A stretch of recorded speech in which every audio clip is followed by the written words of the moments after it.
안녕하세요. 반갑습니다.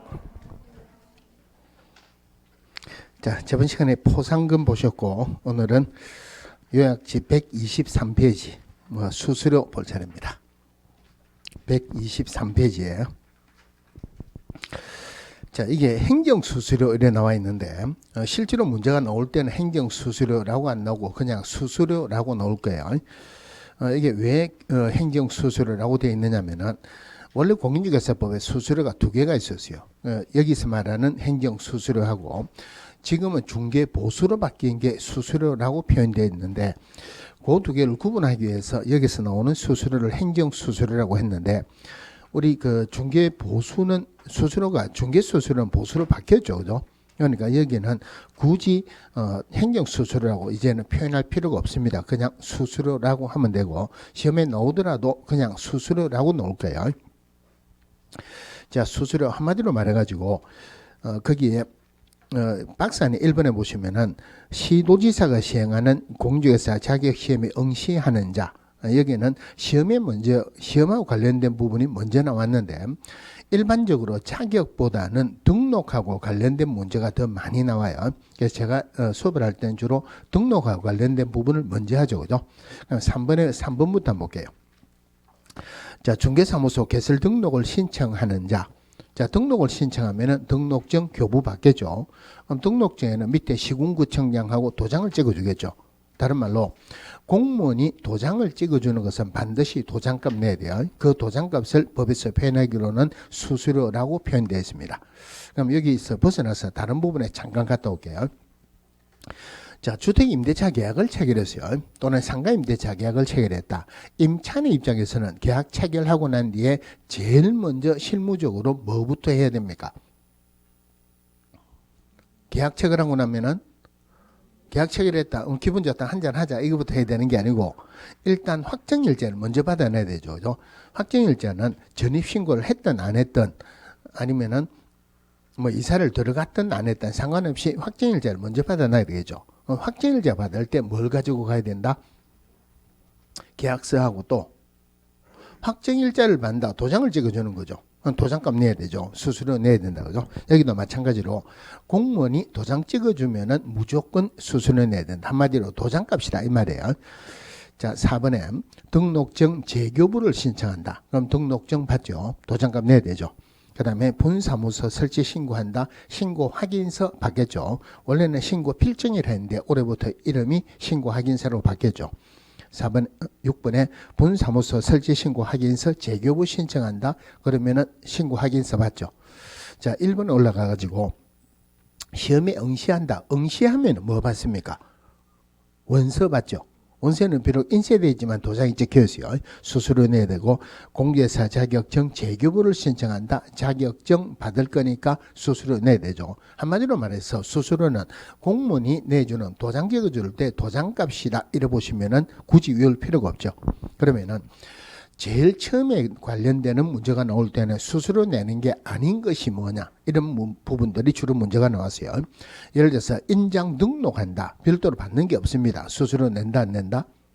수수료 안 내죠. 그죠? 고용 신고한다. 받는 게 없어요. 수수료 내는 건 아니다. 그죠? 자, 사무소 이전 신고했어요. 물론 동일 등록 안청내에서 사무소 이전했을 때는 등록증의 변경사항을 기재하여 교부할 수 있다. 이 부분 말고 등록 관청을 달리해서 사무소 이전하게 되면은 반드시 등록증을 재교부하여야 한다. 이렇죠. 그죠?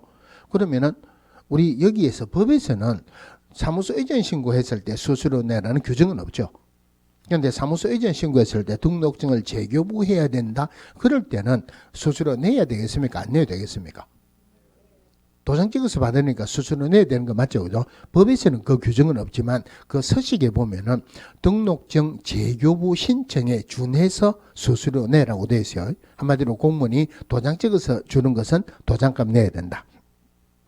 제일 첫 번째 문제가 수수료 안 내는 게 뭐냐? 두 번째 문제가 어떤 유형이냐면은 도장 찍어서 낸다, 받는다 하더라도 수수료 안 내는 예외가 있어요. 자, 시험에서 합격했다. 최초로 자격증 교부 받을 때, 이럴 때는 수수료 내는 규정이 없죠. 그 수수료는 응시하는 수수료 포함이 되어 있어요. 그거는 지문에 한번 나왔습니다. 그 다음에 등록 신청할 때 분사무소 설치 신고할 때 수수료 내는데 지정 신청할 때는 수수료 낸다는 규정은 없죠. 지정 신청할 때는 수수료 규정이 없어요. 그거는 지문에 아직까지 한 번도 안 나왔습니다. 자, 그 다음에 나오는 유형이 제일 마지막으로 들어가 가지고 원래 물론 이 부분하고 조금 다른 거예요. 그럼 조금 달리 해가지고 자, 수수료를 냈는데 이 수수료가 우리 등록 신청할 때 수수료가 얼마죠? 아무도 모른다. 아무도 모른다는 말은 시험 범위가 아니죠. 그죠? 그래서 우리 공인중개사법에서 시험 범위는 공인중개사법 대통령령 국토교통부령 이게 시험 범위예요. 그런데 최근에 한 2, 3년 동안은 이런 지문이 잘 안 나왔는데 그 전까지만 하더라도 대통령령이 정하는 바에 따라 또는 국토교통부령이 정하는 바에 따라 이런 지문들이 한 5개 정도 나왔습니다. 그 말이 없는 것보다는 있는 게 지문이 훨씬 어려워요.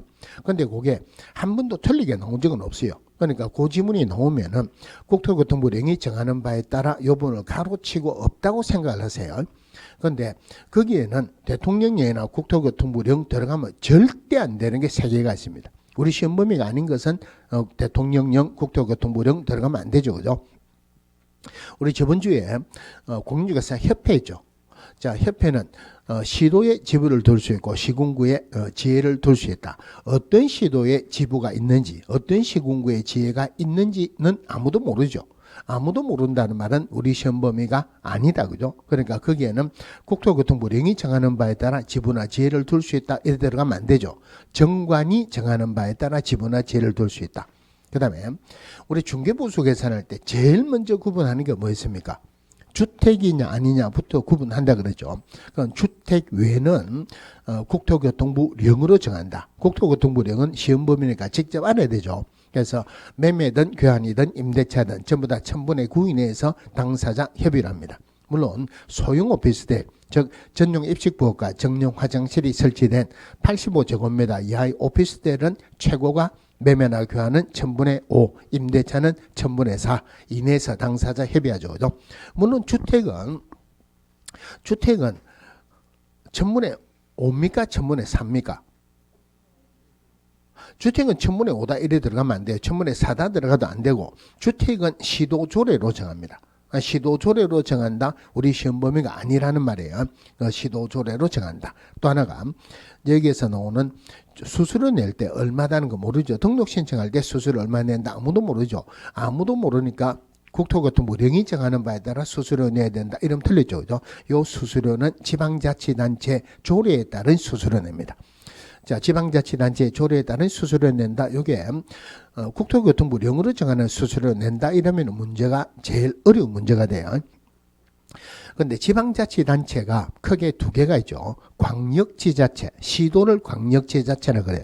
그 다음에 기초지자체, 시군구를 기초지자체라 한다. 그러면은 거기서 3번에 개설 등록을 신청한다. 부터 6번 분사무소 설치 확인서 재교부를 신청한다. 전부 다 누구에게 합니까? 등록관청이 하죠. 분사무소 관련된 모든 것은 주사무소 소재지 시군구 정리한다. 그럼 4번 여기에 3번부터 6번까지는 등록관청 시군구청장에게 하죠. 그죠? 그럼 시군구청장에게 신청을 할 때 시도조례에 따른 수수료 받는다. 이거는 말이 안 되죠. 그래서 3번부터 6번까지는 크게 말해서 지방자치단체 조례라고 해도 되고 더 구체적으로 시군구 조례라고 해도 되겠죠. 그럼 1번, 2번은 자격과 관련된 것은 원칙적으로 시도의사 소관이죠. 그래서 1번, 2번은 크게 지방자치단체 조례라고 해도 되고 더 정확하게 시도조례라고 해도 된다. 그런데 이 시도조례로 정하는 수수료 이 부분은 예외가 있어요. 어떤 예외가 있느냐면은 우리 시험 실시권자는 원칙적으로 국장입니까? 시도의사입니까? 원칙적으로 시도의사인데 예외적으로 국토교통부 장관이 직접 시험을 시행할 수도 있다. 그럼 그럴 때 시도지사가 시험 실시권자일 때는 시도조례에 따른 수수료 낸다. 이런 맞죠? 그죠? 그런데 국토교통부 장관이 시험 실시권자일 때 지방자치단체의 조례에 따른 수수료 받는다. 이거는 말이 안 되죠.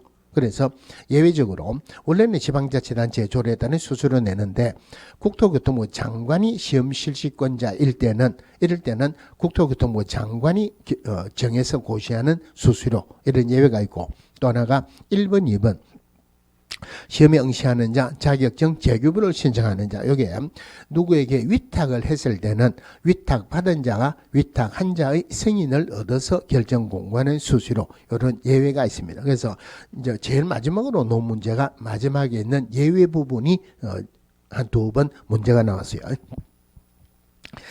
자, 그 다음에 행정, 처분, 벌칙 할 차례인데, 하기 전에 감독상 명령 보겠습니다. 감독상 명령은 문제가 나오는 부분 아닙니다. 그러면 지문에 감독상 명령한다는 말이나 지도 감독한다는 말이나 의미는 똑같이 보세요.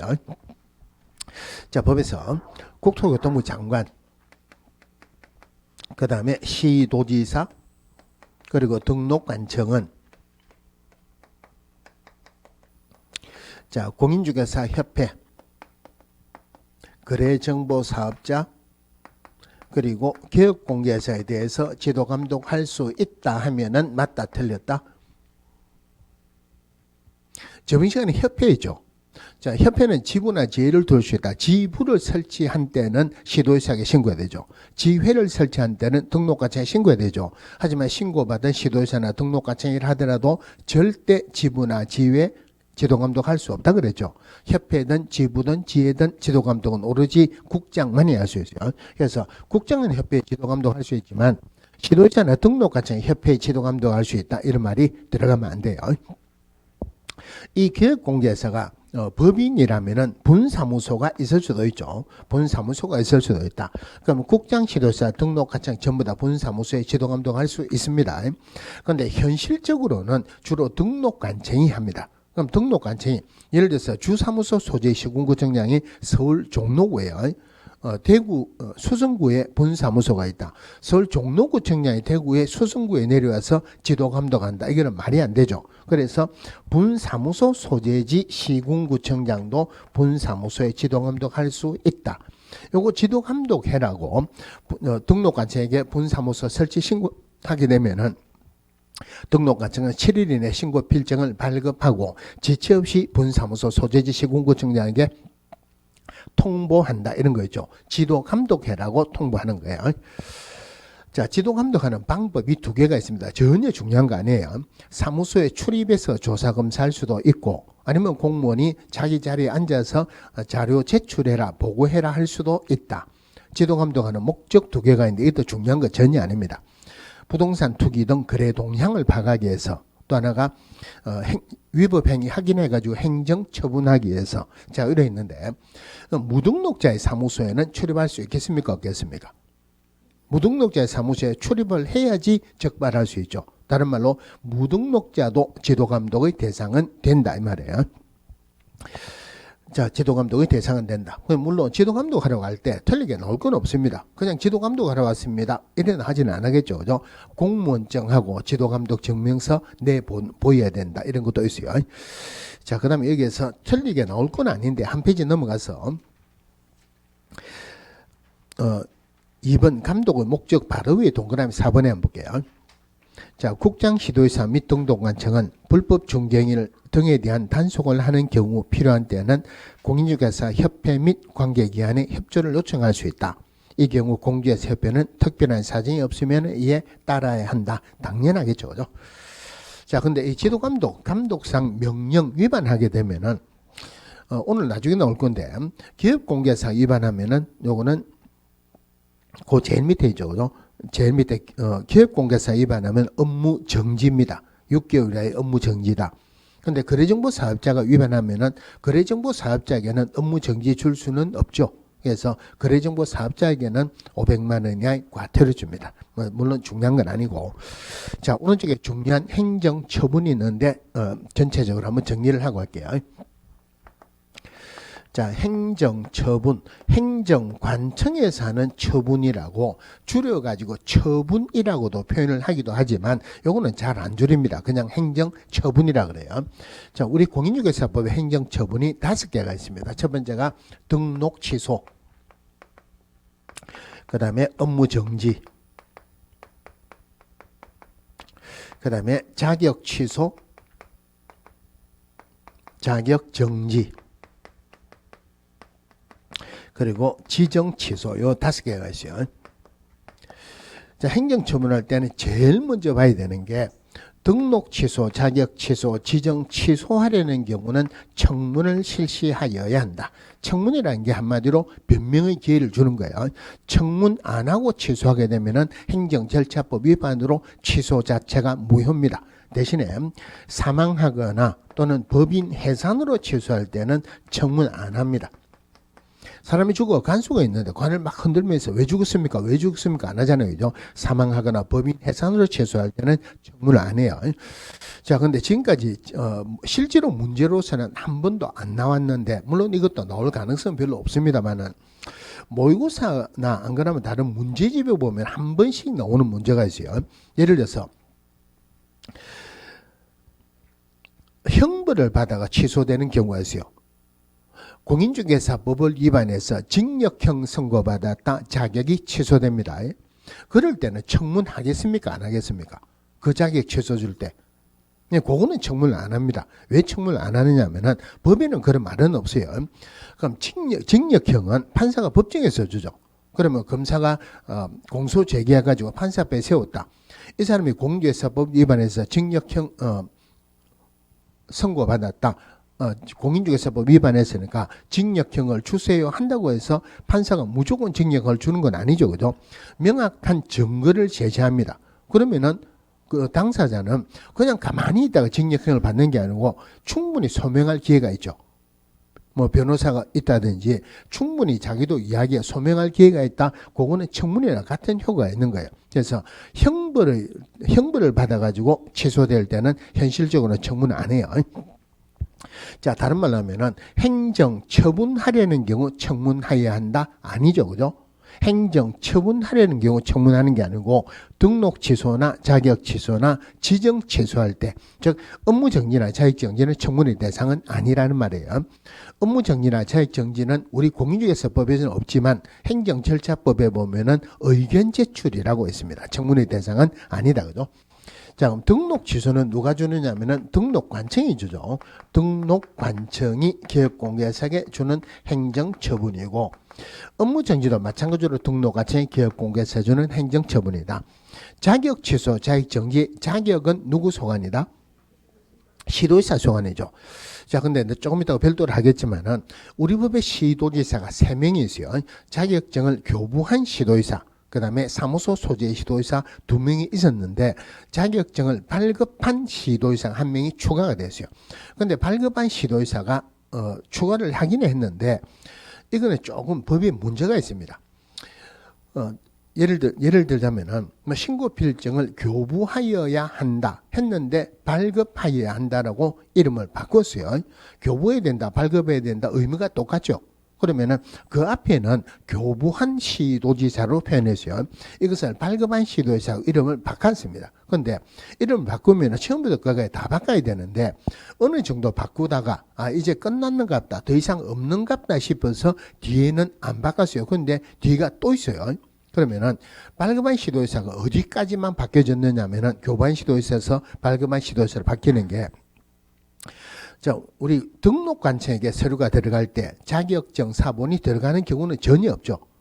원래가 자격증 사본이 들어갔던 경우가 3번 있었어요. 맨 처음에 등록 신청할 때, 두 번째가 분사무소 설치 신고할 때, 세 번째 소속 공개사 고용 신고할 때 자격증 사본을 첨부했는데 지금은 자격증 사본을 첨부 안 합니다. 그럼 요 3개는 자격증을 교부한 시도지사에게 자격증을 자기 여부를 확인 요청해야 된다라고 되어 있는 것을 자격증을 발급한 시도지사에게 자기 여부를 확인 요청해야 된다. 이렇게 바뀌었어요. 나머지는 안 바뀌었습니다. 그런데 이런 거 구분할 필요가 없어요. 교부한 시도지사다, 사무소 소재 시도지사다, 똑같은 사람이니까 이거 틀리게 안 나온다는 말이에요. 그러면은 결론이 뭐냐면은 우리 법에서 사무소 소재 시도지사가 딱 한 번 나옵니다. 나머지는 전부 다가 교부한 시도지사예요. 그럼 잠깐 연습해 봅시다. 좀 더 별도로 나오겠지만은 자격 정지를 받으면은 자격증 반납 규정은 없어요. 자격 취소되면은 자격증을 반납해야 됩니다. 누구에게 반납해야 된다? 교부한 시도지사에게. 그러면은 7일 이내 반납해야 되는데 7일 이내 반납 안 하면은 100만 원 이하의 과태료예요. 그러면은 7일 이내 반납했는지 안 했는지는 누가 알 수 있다? 교부한 시도지사가 알 수 있죠. 그러면은 그 100만 원 이하의 과태료 누가 준다? 교부한 시도회사 줍니다. 물론 자격 취소든 자격 정지든 전부 다 누가 준다? 교부한 시도회사 준다. 별도로 사무소 소재 시도회사 말고는 전부 다가 교부한 시도회사 통치면 돼요. 자격 취소, 자격 정지, 자격증을 교부한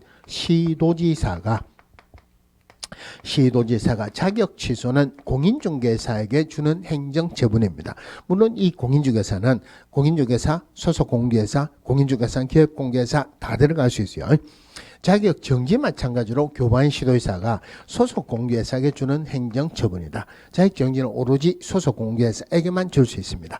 지정 취소 이건 했죠, 그죠? 국토교통부 장관이 거래정보 사업자에게 줄 수 있다. 자, 묶으면은 등록 취소 업무 정지는 등록 관청이 주고 자격 취소 자격 정지는 시도회사가 지정 취소는 국장이 주죠. 그죠? 그러면은 국장이나 시도회사는 등록 관청보다는 높죠. 높다 하더라도 국장이나 시도회사는 등록 취소는 업무 정지 줄 수 없다. 등록 취소는 업무 정지는 오로지 등록 관청만이 줄 수 있어요. 마찬가지로 자격 취소 자격 정지 시도회사보다 높은 국장이라고 줄 수 있는 건 아니죠. 오로지 시도회사만 줄 수 있습니다. 또 거꾸로 보면은 자, 등록 취소는 등록을 한 사람에게 취소해 주는 게 맞죠. 기업공개사입니다. 업무 정지는 오로지 기업공개사에게만 줄 수 있어요. 거꾸로 말하면은 소속 공개사에게 업무 정지 줄 수 있다 없다? 줄 수 없다는 말이에요. 그리고 또 자격 정지도 소속 공개사에게만 줄 수 있죠. 거꾸로 말하면은 기업공개사에게 자격 정지 줄 수 있다 없다? 줄 수 없다. 이쪽으로 연결된 쪽으로만 갈 수 있다 이 말이죠. 자, 우리 법에서 등록 취소가 두 가지 종류가 있어요. 등록을 취소하여야 한다 하는 규정도 있고 등록을 취소할 수 있다는 규정도 있습니다. 자격 취소는 자격을 취소하여야 한다 하는 규정만 있고 자격을 취소할 수 있다는 규정은 없습니다. 어떤 경우라 하더라도 자격을 취소할 수 있다 무조건 틀렸죠. 그러면은 부정하게 자격을 취득한 자에 대해서 시도회사는 자격을 취소할 수 있다 맞다 틀렸다? 무조건 자격을 취소하여야 한다. 거꾸로 지정 취소는 지정을 취소하여야 한다 하는 규정이 없다 그랬죠. 그죠? 지정을 취소할 수 있다. 그러면은 거짓이나 부정한 방법으로 지정받았을 때 국토교통부 장관은 그 지정을 취소하여야 한다. 틀렸죠? 취소할 수 있답니다. 물론 업무 정지, 자격 정지 전부 다 할 수 있다. 할 수 있다. 자, 업무 정지하고 자격 정지는 최고가 6개월입니다. 최고가 6개월인데 둘 다가 동기나 횟수나 결과를 참작해서 2분의 1 범위 내에서 늘리거나 줄일 수 있다. 늘리더라도 6개월을 초과할 수 없다. 그래서 2분의 1 범위에서 늘리거나 줄일 수 있다. 그러니까 늘리면 최고 9개월까지 할 수 있다. 그런 지문이 몇 번 나왔어요. 늘리더라도 6개월을 초과할 수 없다. 그럼 여기서 한번 개념을 잡아야 되는 게 등록을 취소할 수 있다. 요 개념을 참 안 잡히는지 내일 모레 시험 칠 때도 등록을 취소할 수 있다. 이게 뭔지 물어보는 사람이 있어요. 이게 뭐냐면은 자, 업무 정지 사유가 있어요. 업무 정지를 조금 두 개로 안에 나눕니다. 밑에 거는 내용이 조금 약한 거고 위에 거는 내용이 조금 큰 겁니다. 그러면은 밑에 거는 업무 정지 받을 사유가 발생했다. 업무 정지를 주죠. 그죠? 한 번 더 위반했다도 업무 정지를 줍니다. 그런데 위에 거는 한 번 위반하면 업무 정지를 줍니다. 6개월짜리 큰 거 업무 정지를 주고 한 번 더 위반하면은 취소 줍니다. 등록 취소 줍니다. 그러면은 등록을 취소할 수 있다는 말은 뭐 할 수도 있다? 안 할 수도 있다. 1년에 한 번 위반하면은 업무 정지 주고 1년에 두 번 위반하면은 취소 준다 이 말이에요. 이걸 우리 법에서 표현하기로는 등록을 취소할 수 있다. 그러면은 이 등록을 취소할 수 있다는 것은 실제로는 등록 취소에서 나온 게 아니고 업무 정지에서 나왔어요. 등록을 취소할 수 있는 거 1년에 한 번 위반하면은 업무 정지죠. 그러면 업무 정지 사유에 해당하는 것을 찾아라면은 등록을 취소할 수 있다도 다 넣어야 돼요. 자, 근데 자격 취소는 자격을 취소할 수 있다는 규정이 없다 그랬죠. 이거는 규정이 없는 이유가 자, 법에서 뭐뭐 할 수 있다는 말은 의미가 두 개입니다. 해도 되고 안 해도 된다는 의미도 있고 또 하나가 안 하게 되면은 다르게 할 수 있는 방법이 있다 이 말이에요. 그럼 여기에서 등록을 취소할 수 있다. 취소 안 하면은 뭐 줍니까? 업무 정지 주죠. 그죠? 그럼 자격 취소는 자격을 취소할 수 있다라는 지문이 있다고 가정을 하면은 안 하면은 뭘 줘야 되겠습니까? 자격 정지를 줘야 되겠죠. 그런데 개업공개사에게는 자격 정지 못 준다 그랬죠. 안 하면 할 수 있는 방법이 없기 때문에 자격 취소는 어떤 경우를 하더라도 자격을 취소할 수 있다 나오면 무조건 틀렸다 이 말이에요. 자, 그럼 등록 취소됐다. 등록증을 반납을 합니다. 자격 취소되면은 자격증 반납을 합니다. 반납을 한다. 업무 정지, 자격 정지, 지정 취소는 반납 규정이 없습니다. 그럼 반납을 하는 것에서는 두 개를 봐야 되는데 원래 공문이 하는 게 7일, 기업공개사는 10일이죠. 그죠? 공문이 하는 게 7일이라는 말은 기업공개사에 내주는 게 7일이다 이 말이에요. 그럼 기업공개사 공문이 하는 말이 기업공개사에게 당신은 10일 이내 해도 좋다. 다만 내가 준 것을 다시 내한테 주는 것, 반납하는 것은 내가 주는 거하고 날짜 똑같이 해라. 그럼 반납하는 거는 며칠 이내? 7일 이내. 등록 취소 또는 자격 취소된 날부터 7일 이내 반납을 해야지. 요거 하나. 두 번째가 반납은 누구에게 하느냐면 자기에게 준 사람에게 반납하는 게 맞죠. 그러면은 등록 취소되면은 등록 취소된 날보다 7일 이내 등록증을 누구에게 반납해야 된다? 워낙 교부한 시도회사 이래가지고 작년에 제가 모의고사 문제 낼 때 그렇게 냈어요. 등록 취소되면 등록증을 교부한 시도회사에 반납해야 된다. 등록증은 시도회사가 줍니까? 국장이 줍니까? 등록관청이 줍니까? 등록관청이 주죠. 요건 아직 지문에 한 번도 안 나왔는데 전부 다 교부한 시도회사 그러니까 등록증도 교부한 시도회사로 자꾸 대답을 해요. 그래서 작년에 이런 문제를 낼 건 아닌데 그런 문제를 냈는데도 생각보다는 많이 틀렸어요. 등록증은 등록관청이 반납하죠. 자, 자격증은 자격 취소되면 7일 내 누구에게 반납해야 된다? 시도지사. 그중에서 어떤 시도지사? 교부한 시도지사. 요거 종종 사무소 소재 시도지사에게 반납해야 된다라고 틀리게 나옵니다. 교부한 시도지사에 반납하죠. 자, 또 하나가 행정처분하면 원칙적으로 차상급자에게 보고를 합니다. 그러니까 위에 보고하면은 큰 거 보고한다, 작은 거 보고한다. 큰 거 보고하죠. 그럼 등록 취소, 업무 정지 요인서 등록 취소가 크죠, 그죠? 자격 취소, 자격 정지 중에서 자격 취소가 크죠. 그러면 지정 취소는 국장이 보고하면은 누구에게 보고해야 됩니까? 국장 위에는 누가 있어요? 국장 위에 아무도 없다 그러는데 그거 1, 2년 사는 것도 아니고 장관, 대통령은 장관 위에 있습니까? 밑에 있습니까?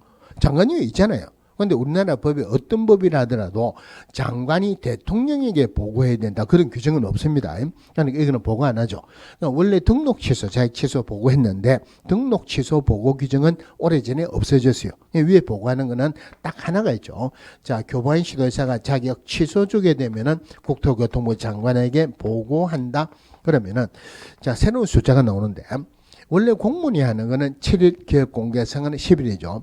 공문이 하는 7일이라는 말은 기업공개사에게 하는 게 7일이다 이 말이에요. 다른 말로 기업공개사 내주는 게 7일이다 이 말이죠. 그러면 공무원의 입장이라면은 기업공개사에게 하는 걸 빨리 해야 되겠습니까? 위에 보고하는 걸 빨리 해야 되겠습니까? 위에 보고하는 걸 빨리 해야 되겠죠. 위에 보고하는 것은 7일보다 빨라야 된다. 늦어도 좋다. 빨라야 된다. 5일 이내. 5일 이내 국토교통부 장관에게 보고하고 다른 시도지사에게 통보하여야 한다. 공인중개사법에 5일 여기에 딱 한 번 나옵니다. 5일 나왔으니까 15일은 공개사법에 뭐 할 때 나오죠? 15일은 공개사법에서 굉장히 중요한 숫자예요. 우리 저 앞에서 보증하는 거 공부했죠. 보증기간에서 손해배상하고 나면은 보증보험이나 공제에 가입한 자는 15일 이내 다시 보증을 설정해야 되고 공탁한 자 물론 15일 이내 부족분을 보존하여야 한다. 요거 하나 있었는데 또 하나가 더 생겼죠. 뭐 할 때 생겼냐면은 자, 부당한 표시 광고하는 것 모니터링 할 수 있다. 누가 모니터링 할 수 있다? 국장이 할 수 있다. 자, 국장이 모니터링 하는데 모니터링이 종류가 두 개가 있죠. 기본 모니터링, 수시 모니터링. 그럼 기본 모니터링은 분기별로 하는 겁니까? 반기별로 하는 겁니까? 분기별로. 이거 작년에 반기별로 한다고 틀리게 나온 적이 있었어요. 그러니까 수시 모니터링은 필요할 때 하는 거죠. 어느 게 더 중요하다고 봐야 됩니까? 수시 모니터링이 더 중요하죠. 그래서 기본 모니터링은 분기가 끝난 날로부터 30일 이내 결과를 국장에게 제출한다. 대신에 수시 모니터링은 얼마 이내? 15일 이내. 수시가 더 빠르다. 그죠? 15일 이내 국장에게 제출해야 된다. 15일 공정거래법에서 2번 나옵니다. 자, 그러면 이제 요 내용도 자주 나옵니다. 간단하긴 간단하고 틀릴 건 없다. 그죠? 근데 문제가 되는 것은 어떤 경우는 등록을 취소해야 되냐, 어떤 경우는 뭐 자격 취소해야 되냐, 이런 것들이 문제가 나오는데, 요 문제가 나올 때는 박스 문제로 주로 나와요. 이제 이런 부분들이 여러분들 공부할 때 제일 골치 아프고 어려운 부분인데, 기본적으로 여기에서 행정처분, 형벌, 과태료 해서 기본적으로 문제가 4개가 나와요. 4개가 나오는데 이 4개로 끝나는 게 아니고 다른 문제, 지문에 포함되어 있는 것까지 문제가 나오면은 많이 나오면은 9개, 10개 나옵니다. 그러면 문제가 40문제 중에서 9개, 10개 나온다. 이거 못 외우면은 문제 진도가 안 나간다는 말이죠. 나갈 수가 없다는 말이죠. 이거는 꼭 기억을 하셔야 돼요. 근데 다른 부분에 다른 교수님들 강의하는 거 한번 들어보는 거 뭐랬냐면은 다른 과목에서 이런 행정처분이나 벌칙 문제가 안 나오죠. 다른 과목에서는 안 나오는데 왜 공인중개사법은 골치 아프게 이런 문제를 많이 내느냐 이러는데, 그거는 공인중개사법의 기본적인 취지를 몰라서 하는 거예요. 공인중개사법의 가장 기본적인 취지가 이런 거 하지 말라는 거, 하지 마라 하면은 벌 주겠다는 게 가장 기본적인 취지입니다. 문제가 안 나올 수가 없죠. 그죠? 자, 그런데 문제를 풀 때 팁을 하나 드릴게요. 무슨 말이냐면은, 자, 기본적인 문제가 나온다 그랬어요. 기본적으로 이것만 해당되는 단일 문제가 나오고 다른 지문에도 문제가 나옵니다. 그럼 예를 들어서 인장 등록하고 관련된 문제가 나왔다 봅시다. 인장 등록에 관한 내용으로서 옳은 것을 찾아라, 틀린 것을 찾아라. 1, 2, 3, 4, 5 나오겠죠. 그죠? 3번에 행정처분에 관한 부분이 나왔어요.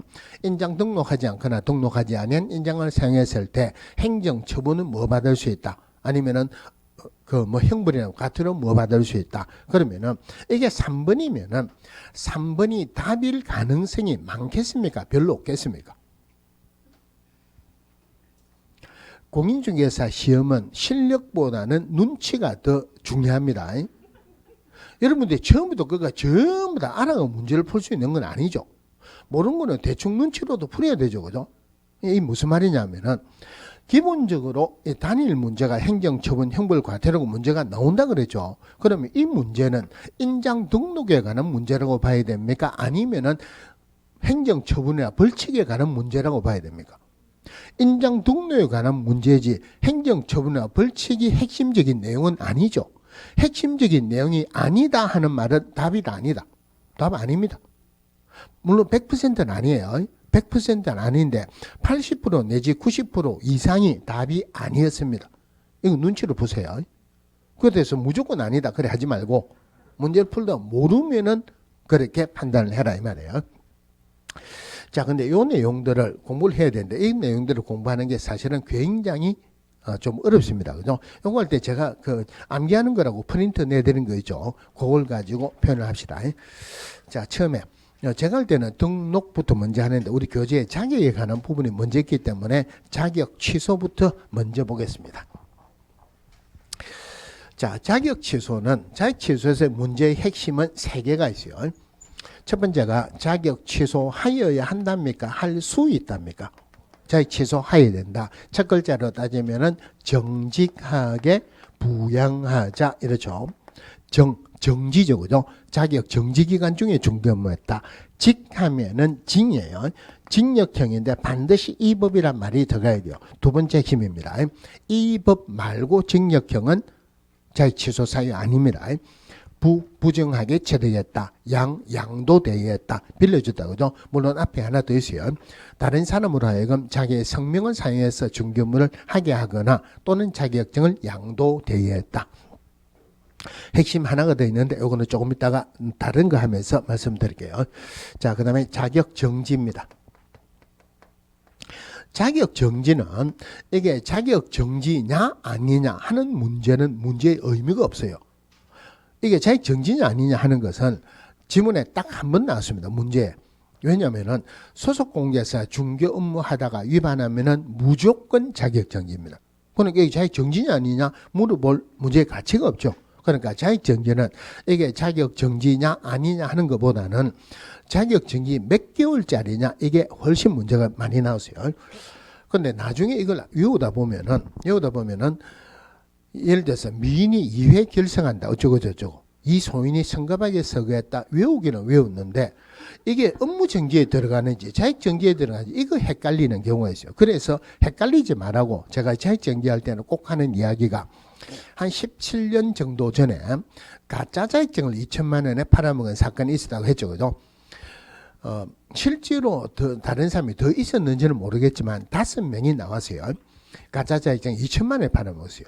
가짜 자격증입니다. 남자들이 샀다 했습니까? 여자들이 샀다 했습니까? 전부 다 여자들이 샀어요. 아줌마들이 샀다, 아가씨들이 샀다, 전부 다 아줌마들이. 남편한테 말하고 샀습니까? 말 안 하고 샀습니까? 말 안 하고 샀겠죠. 그죠? 알고 보니까 가짜 자격증이에요. 그래서 기자가 인터뷰하는 걸 제가 텔레비로 봤어요. 무엇 때문에 샀습니까? 물어보니까 하는 말이 우리 아들에게 상속해 주려고 샀다. 몰라도 너무 모른다. 그죠? 사기는 2명 말고는 안 당합니다. 너무 모르든지 욕심이 너무 많든지 이 사람 말고는 사기 안 당해요. 근데 이 사람이 만약에 그럼 내용을 자격증을 가짜로 샀으니까 내용은 전혀 모르죠. 자격 정지가 최고가 몇 개월입니까? 최고가 6개월이죠. 누가 자격 정지 받았다고 가정합시다. 야 2천만 원짜리 큰일 났다. 이거 못 쓰는갑다. 이거 남편한테 말할 수 있습니까? 없습니까? 없죠. 그죠? 친구들에게는 말할 수 있다 없다? 욕만 들어먹지. 그럼 뭐 그렇다고 해서 위로하거나 그런 것도 아니죠. 할 수 있는 방법이라고는 가짜 자격증이라도 가슴에 품고 탈레탈레 낙동강 다리 올라가고 고무신 벗어놓고 퐁당 떨어지는 수밖에 없죠. 6개월만 참으면 되는데 그죠? 자격 정지받았다. 그 사람 이름이 뭐냐면은 이소인이라는 사람이에요.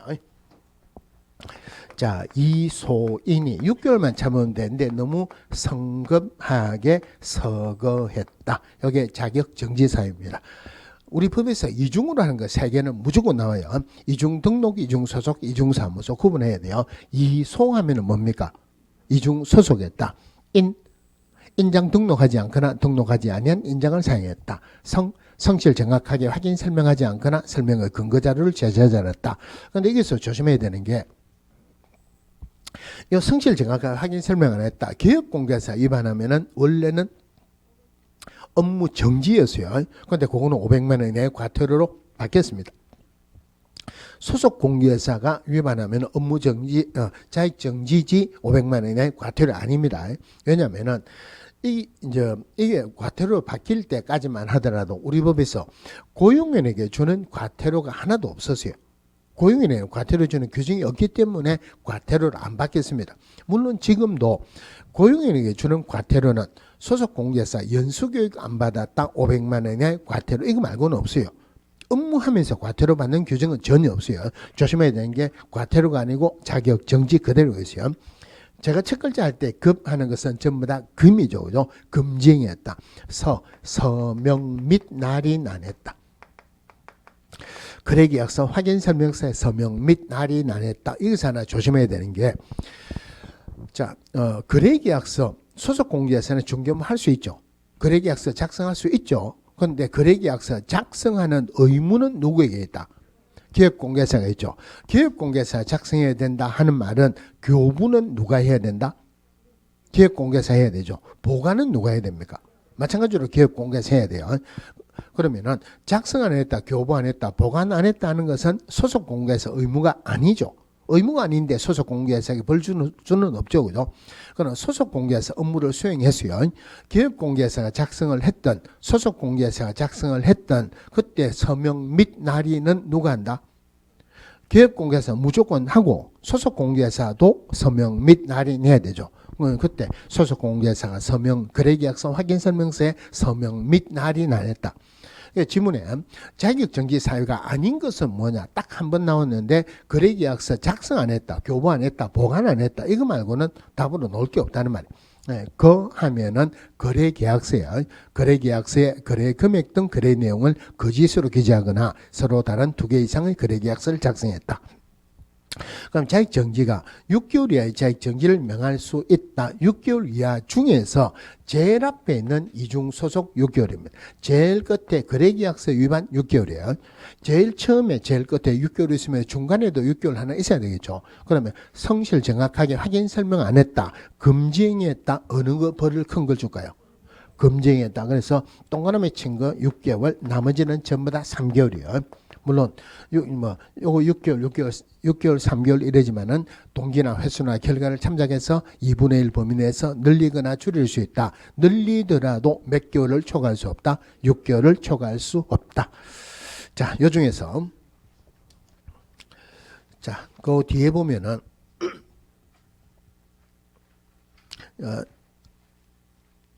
자격 취소 부분에 자격 취소 126페이지 제일 밑에 처분권자, 물론 공인중개사 자격 취소 및 자격 정지 처분의 자격증을 교부한 시도사가 행한다. 당연하죠. 그죠? 그 밑에 동그라미 2번 굉장히 중요한 겁니다. 자, 자격증을 교부한 시도지사와 사무소 소재지를 관할하는 시도지사가 서로 다른 경우에는 사무소 소재지를 관할하는 시도지사가 자격 취소 처분 또는 자격 정지 처분에 필요한 절차를 모두 이행한 후 자격증을 교부한 시도지사에게 통보해야 된다. 이 지문은 자격하고 관련된 이론 부분이 나올 때는 절대 안 빠지는 지문이에요. 주로 이게 틀리게 나옵니다. 이거는 외우려고 생각하지 말고 의미만 보시면 돼요. 서울에서 자격증을 땄습니다. 서울에서 자격증을 땄다. 서울시장은 자격증을 교부한 시도지사가 되겠죠. 그죠? 서울에서 자격증을 땄다. 대구에서 중개업할 수 있다 없다? 할 수 있죠. 그러면 대구에서 중개업한다. 대구시장은 사무소 소재지 시도지사가 되죠. 그럼 서울에서 자격증을 따고 대구에서 중개업을 하고 있는 그 기업공개사인 공인중개사에게 아까 시도지사도 지도감독 할 수 있다 그랬죠.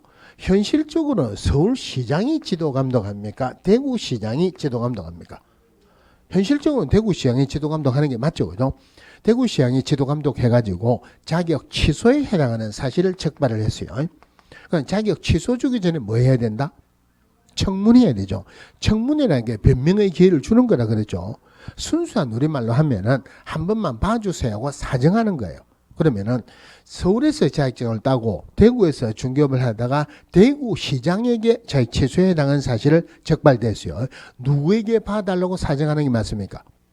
대구시장에 봐달라고 사정하는 거 맞죠? 봐달라고 사정하는 게 청문이죠. 청문이라는 게 취소에 필요한 절차죠. 결론적으로 교부한 시도지사, 사무소 소재 시도지사가 다르다면은 사무소 소재지 시도지사가 자격 취소나 자격 정지에 필요한 절차를 완료하고, 여기서 말하는 자격 취소에 필요한 절차는 청문이고 자격 정지에 필요한 절차는 우리 법에는 없지만 의견 제출에 있다 그러죠. 절차를 완료하고 그 내용을 교부한 시도지사에게 통보합니다. 어떤 경우라 하더라도 자격 취소나 정지는 누가 준다? 교부한 시도지사 준다. 그럼 교부한 시도지사는 다른 절차 없이 그대로 자격 취소나 정지를 주겠다 이 말이에요. 굳이 외우지 말고 메커니즘만 보면은 맞죠, 그죠? 이 질문은 자격하고 관련된 부분에서는 절대 안 빠집니다. 주로 이게 틀리게 나와요. 틀리게 나오는 유형이 두 개입니다. 첫 번째가 교부한 시도지사, 사무소 소재 시도지사가 다를 때 취소나 자격 취소나 정지는 사무소 소재 시도지사가 준다? 틀리죠. 취소나 정지는 무조건 누가 준다고요? 교부한 시도지사 줍니다. 그런데 이거보다 더 틀리게 자주 나오는 게 교부한 시도지사, 사무소 소재 시도지사가 다를 때 교부한 시도지사가 자격 취소나 정지에 필요한 절차를 완료하고 사무소 소재 시도지사에 통보해야 된다? 틀리죠. 그죠? 만약에 사무소 소재 시도지사가 통보를 받았다고 가정을 합시다. 그러면 사무소 소재 시도지사가 더 이상 할 수 있는 게 있습니까? 없습니까? 이 사람 더 이상 할 수 있는 게 없죠. 취소나 정지 주라고 통보하죠. 취소나 정지는 교부한 시도지사가 주죠. 그러면 누구에게 통보해야 된다? 교부한 시도지사에게 통보해야 된다 하는 말은 취소나 정지에 필요한 절차는 누가 완료해야 된다? 사무소 소재 시도지사가 완료해야 된다. 우리 법에서 사무소 소재 시도지사 여기에 딱 한 번 나옵니다. 이거는 무조건 나온다 봐야 돼요. 자, 그 다음에 자격 정지사에 한 페이지 넘어가 가지고 128페이지 저 위에 양가로 2번에 동그라미 1번 한번 볼게요. 자, 등록관청은 공인중개사가 자격 정지 사유에 해당하는 사실을 알게 된 때는 지체 없이 그 사실을 시도지사에게 통보해야 된다. 자, 등록관청이 공인중개사가 소속 공개사로서 업무를 수행함에 있어서 자격 정지에 해당하는 사실을 알게 됐다. 알았다. 그러면은 등록관청은 자격 정지 줄 수 없죠. 그죠? 자격 정지주라고 지체 없이 시도의사에게 통보하여야 한다. 너무 당연한 이야기니까 요거는 32번 치면서 지문에 맞는 지문으로서 딱 한 번 나왔습니다. 나올 가능성은 별로 없죠. 그죠? 근데 여기에 지문을 약간만 돌리면은 굉장히 좋은 문제가 돼요. 자, 등록관청은 소속 공제회사가 자격 정지에 해당하는 사실을 알게 되는데 지체 없이 시도의사에 통보해라. 맞죠? 그죠? 자, 그런데 이 시도지사가 교부한 시도지사 그리고 사무소 소재 시도지사가 다를 때 누구에게 통보를 하느냐? 자격 정지주라고 통보하는 거죠. 자격 정지는 교부한 시도지사 주죠. 그러면 결론적으로 등록관청은 어떤 시도지사에게 통보해야 된다? 교부한 시도지사에 통보해야 된다 하면은 많이 틀릴 거예요. 그렇게 나오면은 여기 무슨 말이냐면은 자, 서울시장이 있습니다. 자, 서울시장이 있고 대구시장이 있어요. 그 다음에 달서구청장이 있습니다. 달서구청장이 등록관청이죠. 그죠? 자, 등록관청이 자격 정지에 해당한 사실을 알았다. 서울시장에게 자격 정지주라고 큰 소리 치면서 통보를 합니다. 그러니까 서울시장이 뭘 하냐면은 내가 명색이 서울특별시장인데 우리나라에 대한민국의 서울특별시장인데 구청장 나부레이가 내한테 업무를 통보한다고 전화한다. 막 뭐라 합니다. 처음에는 큰 소리 치면서 자기 정지주라고 통보하는데 시장이 막 뭐라 하니까 구청장이 깨갱깽 할 수밖에 없죠. 그죠? 내한테 왜 오느냐. 그걸 무지해야 됩니까? 그러니까 당신 내하고 상대할 수 있는 것발이 안 되니까 내한테 직접 오지 말고 내한테 통보할 게 있으면은 당신 시도지사에게 통보를 해가지고 끝발이 같은 당신 시도지사가 내한테 통보를 해라. 이게 맞죠. 행정관청에서는 자기 위로는 올라갈 수가 있어요. 관할이 다른 쪽에서는 직접 절대 바로 못 갑니다. 관할이 다른 쪽에서는 어떻게 가느냐면은 관할이 다른 쪽에 올라가려면은 내 쪽으로 올라가가지고 급이 같은 데서 옆으로 가야 돼. 그러면은 달서구청장은 대구시장에 통보했고 대구시장이 서울시장에 통보하는 게 맞죠. 그러면은 등록관청 위의 시도의사는 어떤 시도의사다? 사무소 소재 시도의사죠. 이게 통보하면은 사무소 소재 시도의사가 정지에 필요한 절차를 완료해야 되죠. 그리고 아까 교부한 시도의사에 통보해라. 누가 통보해라 그랬습니까? 사무소 소재 시도의사 통보해라 했지 등록관청에 직접 통보하라는 규정은 없죠. 그럼 결론적으로 등록관청이 자격 정지에 해당한 사실을 알게 되는데 지체 없이 시도지사에 통보해야 되는데 그 시도지사가 교부한 시도지사, 사무소 소재 시도지사가 다르다면은 어떤 시도지사에게 통보해야 된다? 사무소 소재 시도지사에 통보해야 된다. 그러면 사무소 소재 시도지사가 정지에 필요한 절차를 완료하고 교부한 시도지사에 통보한다. 그러면 교부한 시도지사는 다른 절차 없이 그대로 자격 정지 주겠다. 이래 되겠죠. 그죠? 요 질문 아직까지 한 번도 안 나왔습니다. 자, 자격. 그런데 자격 취소보다는 자격에 관한 부분은 행정처분 안에 내용을 물어보는 것은 자격 정지가 더 많이 나와요. 자, 그 다음에 128페이지 등록 취소 나오는데 요거 들어가면 시간이 조금 걸릴 거니까 좀 길어지겠죠. 그죠? 첫 시간부터 길게 하면은 지겹죠. 등록 취소부터는 잠시 쉬다가 보겠습니다.